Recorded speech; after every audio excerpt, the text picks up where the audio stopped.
अऊज़ु बिल्लाहि मिनश्शैतानिर्रजीम बिस्मिल्लाहिर्रहमानिर्रहीम।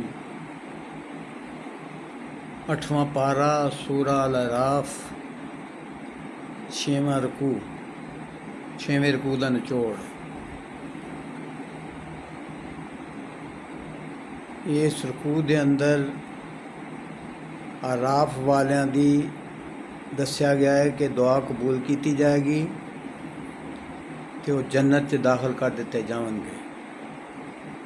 इसे रुकू च उन्हां लोकां दी मजम्मत की गई है जिहड़ी खेल तमाशे नूं ही आपदा दीन जिन्ना बना लिया है ते आखिरत दी तैयारी लई बिल्कुल ही कोई किसी किस्म की उन्होंने फिक्र नहीं है।